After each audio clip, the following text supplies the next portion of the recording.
First Contact and Misjudgment. The Zarthonian ship emerged from hyperspace on the outskirts of the Sol system, its sleek crystalline hull glittering against the backdrop of infinite stars.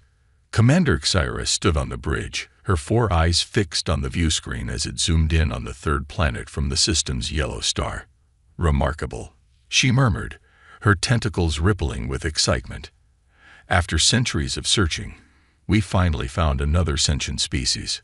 Her second-in-command, Krell, nodded in agreement. "Indeed, Commander. But preliminary scans show their technology is primitive at best." Xyra's uppermost eyes narrowed. "Elaborate." Krell tapped a few buttons on his console, bringing up a holographic display of Earth. They've barely left their own planet. Their energy production relies heavily on burning fossil fuels. Their weapons are mostly kinetic and chemical-based. They haven't even achieved unity as a species. They're divided into numerous factions called countries. Fascinating, Xyra mused. They're like children, stumbling through their first steps into the cosmos. For weeks, the Zarthonian ship observed Earth, collecting data on human civilization. They watched as humans fought wars, polluted their environment, and struggled with social inequalities. But they also saw flashes of brilliance, technological leaps, acts of kindness, and a relentless drive to explore and understand their world. "They're a paradox," Xyra said during a briefing with her senior staff, "capable of both great destruction and remarkable creativity. But they're clearly not ready for the realities of the galactic community." "What do you propose, Commander?" asked Krell. Xyra's tentacles curled thoughtfully. "We have a duty to guide less advanced species. The Zarthonian Imperium has done this countless times before. We'll make contact, offer our wisdom and technology, and shepherd them towards a more enlightened existence." The senior staff nodded in agreement, none of them questioning the assessment. After all, the Zarthonians had successfully guided dozens of young civilizations over the millennia. Surely these humans would be no different. On a warm summer night, the Zarthonian ship decloaked over New York City, its massive form casting a shadow over the glittering metropolis. Panic erupted in the streets as people pointed and stared at the alien vessel hovering above them. Xyra's voice boomed across the city, translated into every major language. "People of Earth, do not be afraid. We come in peace and with the promise of a brighter future." In the days that followed, world leaders gathered at the United Nations to meet with the Zarthonian delegation. Xyra stood before them, her alien form both terrifying and awe-inspiring. "We have watched your civilization," she began, "and we see great potential in you. But you are young, prone to conflict and self-destruction. We offer you our guidance, our technology, and our wisdom. Together, we can elevate humanity to new heights." The human leaders listened, some with hope, others with skepticism. Questions flew rapid fire. "What's the catch? Why should we trust you? What do you get out of this arrangement?" Xyra's upper eyes blinked in amusement. These humans were more inquisitive than she had anticipated. "We seek only to help you avoid the mistakes our own civilization made in its youth," she explained. "In return, we ask for your cooperation and the opportunity to study your unique culture." Debates raged for weeks. Some nations eagerly accepted the Zarthonian offer, while others remained wary. But gradually, a consensus emerged. Humanity would accept the aliens' guidance, at least officially, as Zarthonian advisors spread across the globe, sharing technologies to clean the environment, enhance food production, and cure diseases. Xyra felt a sense of satisfaction. These humans were adaptable, quick to grasp new concepts.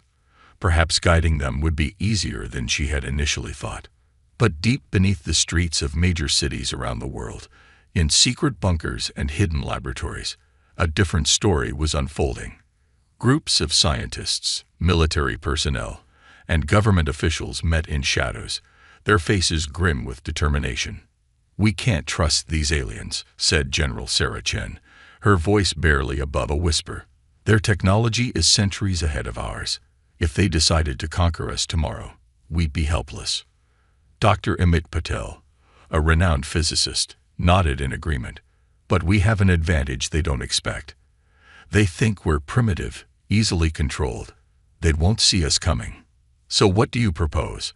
Asked President Emeka Okafor, his eyes moving from face to face in the dimly lit room. Dr. Patel smiled, a glint of excitement in his eyes. We learn, we adapt. We take every scrap of knowledge they give us and push it further than they could imagine. And all the while, we let them think they're in control. General Chen leaned forward, her voice filled with quiet intensity. We prepare for the day when we'll need to defend ourselves, not just as individual nations, but as a united human race. President Okafor considered their words, feeling the weight of history on his shoulders. Finally, he nodded. Do it. But remember, absolute secrecy is crucial. As far as the Zarthonians are concerned, we're grateful students, nothing more. As the meeting adjourned, none of them could have predicted the chain of events they had just set in motion. The Zarthonians, in their arrogance, had gravely underestimated humanity's potential, and in doing so, they had sown the seeds of their own downfall. In the years that followed, humanity played a delicate game of deception. On the surface, they embraced Zarthonian teachings, marveling at each new piece of alien technology. But in secret, human ingenuity worked overtime, reverse engineering and improving upon every innovation. Exira, watching from her ship in orbit, felt a sense of pride in her new prodigies. See how quickly they learn, she told Krell. In a few centuries, they might even be ready to join the galactic community as equals. Krell's tentacles twitched nervously. Are you sure we're not moving too fast, Commander? There's something unpredictable about these humans. Exira dismissed his concerns with a wave of her upper limb. All young species seem unpredictable at first. Trust in our experience. We know what's best for them. But down on Earth, in labs hidden from prying alien eyes, humanity was about to prove just how wrong that assumption was. The Great Deception. As years passed, the Zarthonian presence on Earth became a normal part of life. Their towering structures dotted major cities, gleaming beacons of advanced technology. Humans and aliens worked side by side in research facilities, hospitals, and environmental restoration projects. To the Zarthonians, it seemed their mission to guide humanity was proceeding smoothly. Commander Exira stood in her office aboard the orbiting mothership, gazing down at the blue-green marble of Earth. Progress report, Krell, she requested. Her second-in-command's tentacles danced over a holographic display. Environmental pollutants are down 60% globally. Disease rates have plummeted, and their scientific understanding has advanced remarkably. They're even starting to grasp the basics of our faster-than-light travel technology. Iris' upper eyes crinkled in satisfaction. Excellent. They're advancing even faster than we predicted. Perhaps in another decade or two, we can begin discussing their role in the wider galactic community. But Krell's lower eyes narrowed with concern. Commander, there's something odd in the data. Energy consumption patterns don't quite match the technology we've provided. And there are gaps in our surveillance, moments where we lose track of key human leaders. Exira waved a dismissive tentacle. Anomalies are to be expected, Krell. They're still learning to use our technology efficiently. As for the surveillance gaps, well, even our systems aren't perfect. Don't let paranoia cloud your judgment. If only she knew how right Krell's suspicions were.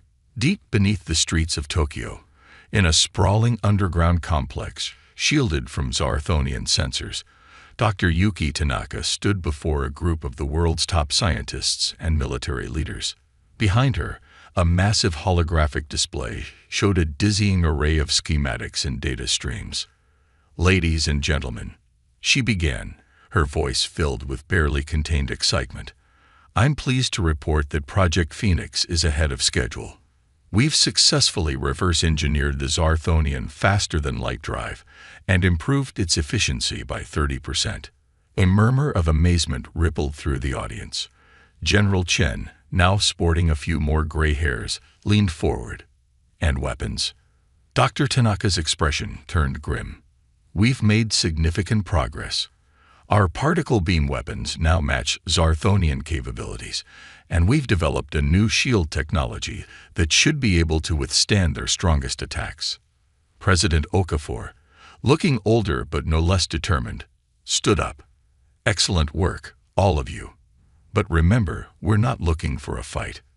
This is about ensuring humanity's independence and survival. He turned to face the assembly, his voice resonating with quiet intensity. For 10 years, we've played the part of grateful students. We've smiled and nodded at their guidance, while pushing our own innovations far beyond what they think us capable of. The Zarthonians believe they're uplifting a primitive species. In reality, they've given us the tools to challenge their dominance. A holographic globe appeared, showing a network of hidden human facilities spread across the planet. Our shadow infrastructure is nearly complete, Okafor continued. Factories, shipyards, research centers, all hidden from Zarthonian eyes. We're almost ready to step out of the shadows. Dr. Patel, his hair now streaked with silver, raised a hand. And what then? Do we reveal ourselves? Demand recognition as equals. Okafor's expression hardened. That's the hope. But we must be prepared for the possibility that the Zarthonians won't relinquish their perceived control easily. That's why we need to be ready for any scenario. As the meeting continued, plans were laid out for humanity's grand reveal. But even as humanity prepared to assert its independence, life on the surface continued its charade of grateful acceptance. In schools across the globe, children learned Zarthonian language and customs alongside human subjects. Adults attended seminars on galactic history and alien philosophy. To all outward appearances, humanity was eagerly embracing its role as the Zarthonians' latest prodigy species. Zyra herself often participated in public events, showcasing the harmony between humans and Zarthonians. At one such event in Cairo, she stood beside the Egyptian president, her tentacles spread wide in a gesture of benevolence. "Look how far you've come," she addressed the crowd, her words translated instantly by advanced audio systems. "In just a decade, you've eliminated poverty in this region. Your cities are cleaner, your people healthier. This is the power of galactic cooperation." The crowd cheered, their faces beaming with gratitude. But if Kyra had looked closer, she might have noticed the calculating gleam in some eyes, the subtle tension in seemingly relaxed postures. Humanity had become expert performers, playing the role of the thankful, subservient species to perfection. Even as Syra basked in the adulation, a very different scene was unfolding in a secret facility beneath the Sahara. There, the first human-built faster-than-light ship was undergoing its final tests. Named Phoenix, it incorporated both Zarthonian technology and uniquely human innovations. Captain Elena Rodriguez ran her hand along the ship's sleek hull, marveling at what human ingenuity had accomplished. "She's beautiful," she murmured to her chief engineer. "And more importantly, she works," the engineer replied with a grin. "We've successfully completed 3 covered test flights to the edge of the solar system and back. The Zarthonians didn't detect a thing." Elena nodded, her expression a mix of pride and apprehension. "Good. Because soon, we'll be taking her much further than that." As the day of humanity's grand revelation approached, tension mounted in hidden bunkers and secret meetings around the world. Years of deception were about to come to an end. Humanity was poised to step onto the galactic stage, not as a subservient prodigy, but as a force to be reckoned with. In her orbiting command ship, Zyra continued to watch over Earth, blissfully unaware of the storm that was about to break. She saw a planet transformed by Zarthonian guidance, a young species taking its first tentative steps towards galactic citizenship. How wrong she was. In less than a week, the carefully constructed illusion would shatter. Humanity would reveal its true face, and the galaxy would learn a harsh lesson about the dangers of underestimating this young, ambitious species from a small blue planet. The stage was set, the actors were in place, and the greatest deception in galactic history was about to reach its climactic final act. Humanity's surprising counterattack. The day of revelation dawned bright and clear over every major city on Earth. In New York, London, Beijing, Moscow, and countless other metropolises, massive crowds gathered in central squares. Zarthonian officials stood on stages, prepared to make what they believed would be a momentous announcement about humanity's progress. Aboard her orbiting command ship, Commander Xyra prepared to address the planet. Her tentacles quivered with anticipation as she rehearsed her speech one last time.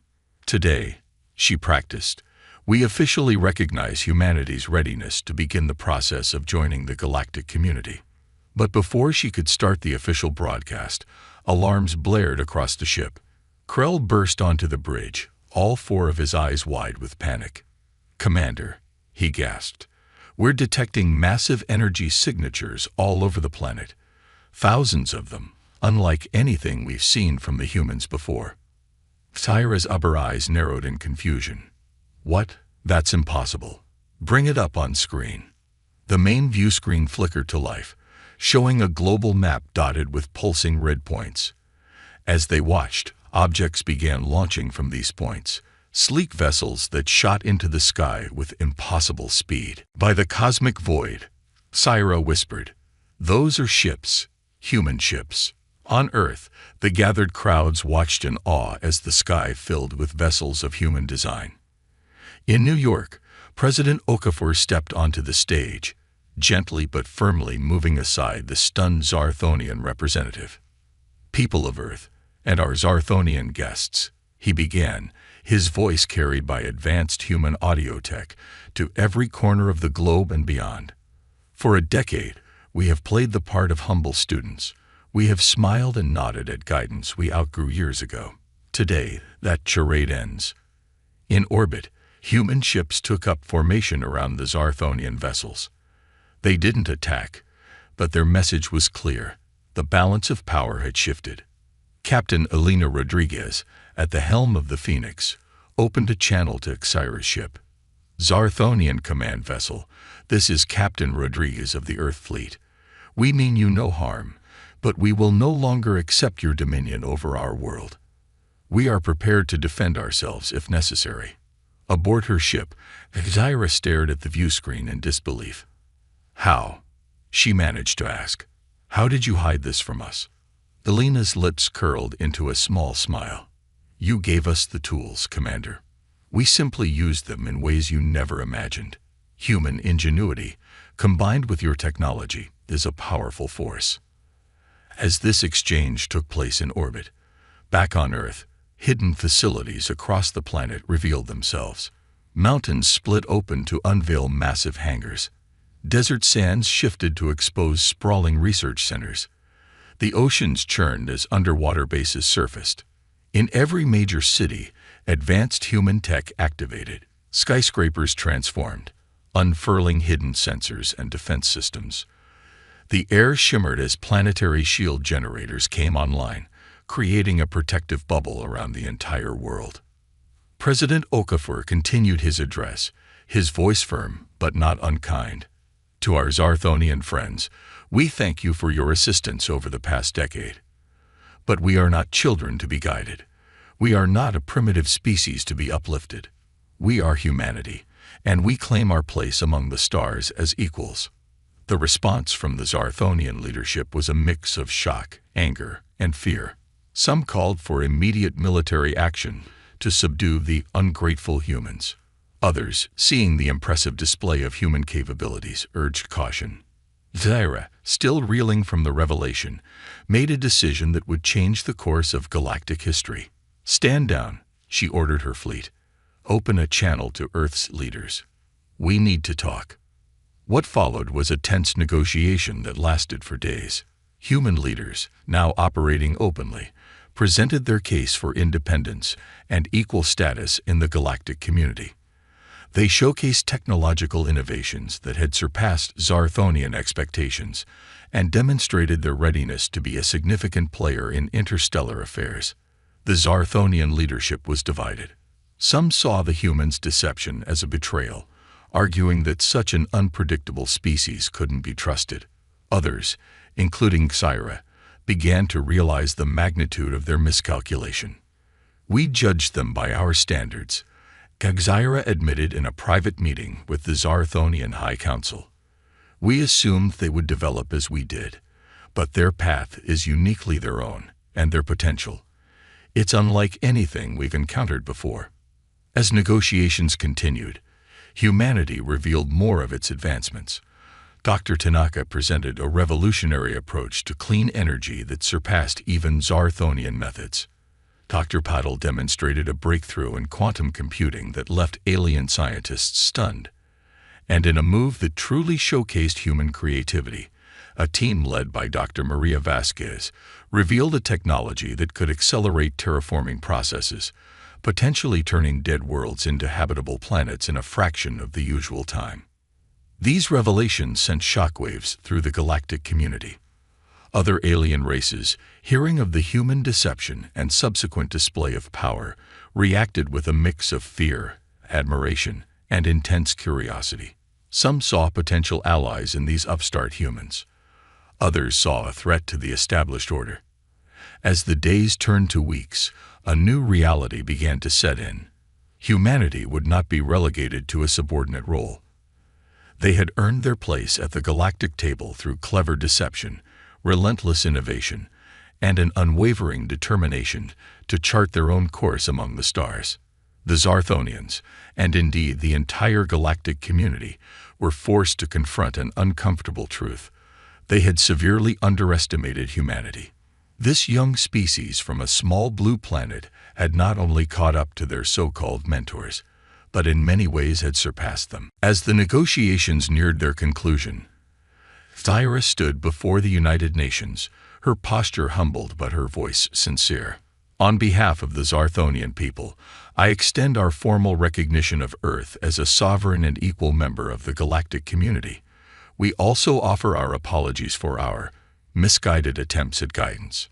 President Okafor, standing beside her, nodded graciously. "We accept your apology and your recognition. Let this mark the beginning of a new era, one of true cooperation and mutual respect between our peoples and all sentient beings in the galaxy."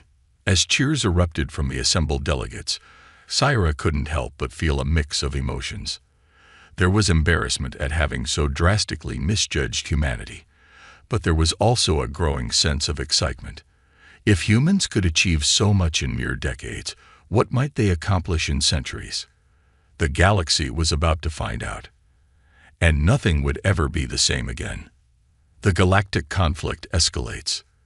The initial shock of humanity's revelation rippled through the galaxy like a supernova. While the Zarthonians had reluctantly accepted Earth's new status, not all galactic powers were as accommodating. The delicate balance of interstellar politics, maintained for millennia, began to crack under the weight of this upstart species' ambitions.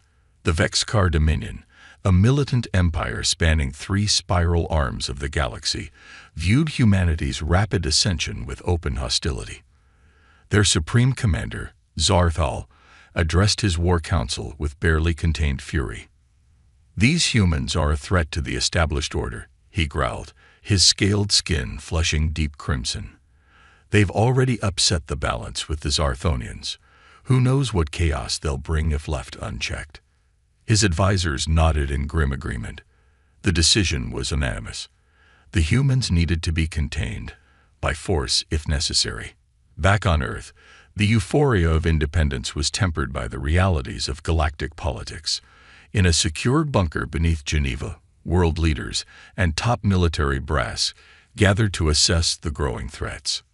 General Chen, now Earth's head of extraterrestrial defense, pointed to a holographic map of known galactic territories. "The Vexkar are mobilizing their fleets. Our long-range sensors detect movement along these vectors. They're clearly preparing for a show of force, possibly an invasion." President Okafor's face was grim. "And the Zarthonians, will they honor our new alliance?" "They claim they will," Dr. Patel interjected, "but their support may be limited. They're facing internal political turmoil over the human situation. We can't rely on them entirely. Captain Rodriguez, recently promoted to Admiral of Earth's growing space fleet, stepped forward. Then we stand alone. But we've faced worse odds before. We'll be ready. As the meeting adjourned, a sense of grim determination settled over the room. Humanity had fought for its place among the stars. Now, it would have to fight to keep it. Over the next few months, Earth became a hive of frenetic activity. Shipyards worked around the clock, churning out vessels that combined reverse-engineered alien tech with unique human innovations. Research labs pushed the boundaries of weapons technology, shield systems, and faster-than-light travel. But humanity's greatest asset remained its unpredictability and adaptability.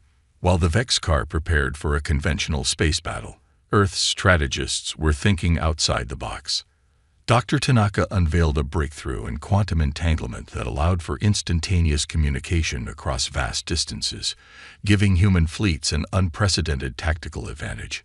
Meanwhile, a team led by Dr. Vasquez had adapted their terraforming technology into a defensive weapon, capable of rapidly altering local space conditions to disrupt enemy ships. As tensions mounted, the first skirmishes broke out in the outer reaches of the solar system. Vexcar scout ships probed Earth's defenses, testing for weaknesses. But each encounter only served to showcase humanity's surprising capabilities. In one notable engagement, a small squad of human ships, led by Captain Aisha Khoury, faced off against a Vexcar battle group near Jupiter. Outnumbered and outgunned, Khoury employed a daring strategy. Using the gas giant's powerful magnetic field, her ships executed a series of complex maneuvers that confused the Vexcar targeting systems. Then, employing their quantum communication advantage, the human ships coordinated a simultaneous strike from multiple vectors, decimating the enemy fleet. News of the victory spread quickly, bolstering human morale and sending shockwaves through the Vexcar High Command. But it also served to harden the Dominion's resolve. This was no longer about containing a potential threat. It was about crushing a genuine rival. Supreme Commander Zarthal ordered a full-scale invasion of the Sol system. Thousands of Vexcar warships poured through faster-than-light corridors, their weapons primed for what they expected to be a swift and decisive battle. But humanity was ready. As the Vexcar fleet approached Earth, they encountered a multi-layered defense network unlike anything they'd faced before. Automated defense platforms, hidden in the asteroid belt, sprang to life. Minefields of miniature eye-controlled drones swarmed enemy ships, exploiting microscopic weaknesses in their shields. And at the heart of it all, the combined Earth fleet stood ready, a mix of conventional warships and experimental vessels that defied easy categorization. The battle that followed would be remembered for generations as one of the most intense and innovative conflicts in galactic history. Vexcar commanders, used to relying on superior firepower and numbers, found themselves constantly wrong-footed by human tactics.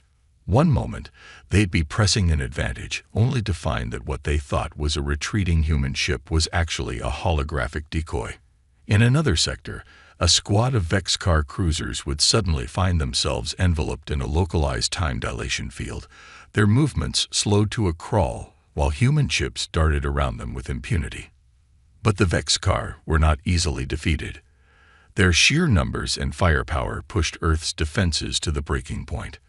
For every clever human tactic, the Vexcar responded with overwhelming force.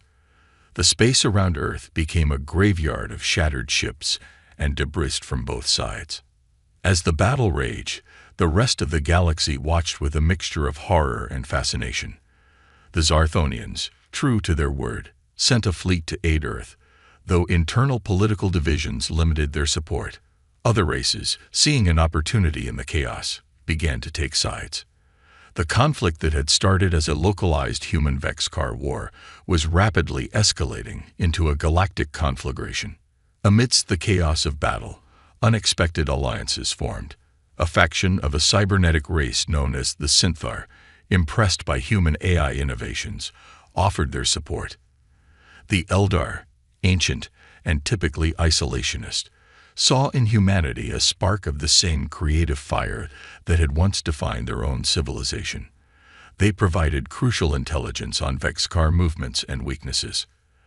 As the war expanded beyond the Sol system, humanity's adaptability truly shone. Terran diplomats worked tirelessly, forging alliances and turning former skeptics into stalwart allies. Human scientists collaborated with alien counterparts, combining technologies in ways never before imagined. But the cost was immense. Colonies on Mars and Europa lay in ruins. Earth's orbital installations were battered, its cities scarred by occasional Vexcar bombardments that penetrated the planetary shields. Millions had died, and millions more were displaced. Yet still, humanity fought on. In the burned-out husk of a space station orbiting Venus, Admiral Rodriguez rallied her battered fleet for one final push. "We didn't come this far to falter now," she declared, her voice carrying to ships across the system. "We are humanity. We faced extinction before and survived. We'll do it again. Not just for Earth, but for every race that believes in freedom and self-determination. This is our moment. Let's make it count." As her words faded, a massive Vexcar dreadnought emerged from faster-than-light travel near Earth's moon, flanked by hundreds of support ships. The final battle for the fate of humanity, and perhaps the galaxy, was about to begin. A new balance of power. The massive Vexcar dreadnought loomed over Earth's moon, its imposing silhouette eclipsing the lunar surface. Supreme Commander Zarthal stood on the bridge, his scaled skin shimmering with anticipation. This would be the final push, the decisive blow to crush these upstart humans once and for all. "All ships, commence the attack," he ordered, his voice cold and confident. "Show no mercy." But as the Vexcar fleet surged forward, they were met with a sight that gave even the battle-hardened Zarthal pause. The combined Earth fleet, battered but unbroken, formed a protective barrier around the planet. And they weren't alone. Zarthonian cruisers, their crystalline hulls glittering in the starlight, took up flanking positions. Synthar cyberships, their designs an uncanny blend of organic and mechanical, filled gaps in the formation. And there, emerging from the shadow of Mars, came the ethereal vessels of the Eldar, silent and deadly. Admiral Rodriguez's voice crackled across all frequencies, addressing friend and foe alike. "This is humanity's stand, not just for ourselves, but for a galaxy where diversity and self-determination are respected. We did not seek this war, but we will end it. Here, today." What followed was a battle that would be studied in war colleges across the galaxy for centuries to come. The Vexcar's superior numbers crashed against the Allied fleet like a tidal wave. But where the Vexcar were rigid and hierarchical, the Allies were fluid and adaptive. Human ships darted between lumbering Vexcar cruisers, their advanced point defense systems turning incoming fire into dazzling light shows. Zarthonian vessels provided covering fire, their energy weapons punching through enemy shields. Synthar ships unleashed swarms of nanobots that ate through Vexcar hull plating like acid. And the Eldar, masters of hit-and-run tactics, struck at critical weak points before vanishing into folded space. On Earth, Dr. Tanaka and her team worked feverishly to bring their secret weapon online. In a hidden facility deep beneath the Pacific Ocean, a massive device hummed to life. It was the culmination of years of research, combining human ingenuity with knowledge gleaned from a dozen alien races. "Energy levels are stable," one of Tanaka's assistants reported. "The quantum field is aligning." Tanaka nodded, her face etched with concentration. "Initiate the sequence, and may whatever gods are out there help us all." In space, the battle reached a fever pitch. The Vexcar dreadnought, nearly the size of a small moon, unleashed a barrage that shattered planets and vaporized ships. Earth's shields flickered dangerously. But then, something extraordinary happened. A pulse of energy, invisible to the naked eye, but felt by every ship's sensors, emanated from Earth. It expanded rapidly, engulfing the entire solar system in seconds. For a moment, Everything seemed to freeze. Then, chaos erupted. Vexcar ships suddenly found their weapons offline, their engines sputtering. Some vessels began to drift, their crews unconscious. Others sparked and shuddered as if every system was misfiring at once. Supreme Commander Zarthal stared in disbelief as his mighty dreadnought became little more than a floating hulk. What is this sorcery? He sputtered. Back on Earth, Dr. Tanaka allowed herself a small smile. The quantum disruptor, she explained to her awestruck team. It creates a field that selectively interferes with specific energy patterns. We tuned it to target Vexcar technology without affecting our allies. They're dead in the water. As the Vexcar fleet drifted helplessly, the Allied ships moved in. But instead of destruction, they offered salvation. Human and alien rescue ships approached the stricken Vexcar vessels, offering aid to the crews who, moments ago, had been trying to annihilate them. Admiral Rodriguez's voice once again filled the communications channels. Vexcar forces, your fleet is disabled. Your invasion has failed. But we do not seek your destruction. Surrender, and you will be treated with dignity. This war ends now, not with annihilation, but with an offer of peace. Hours passed as tense negotiations unfolded.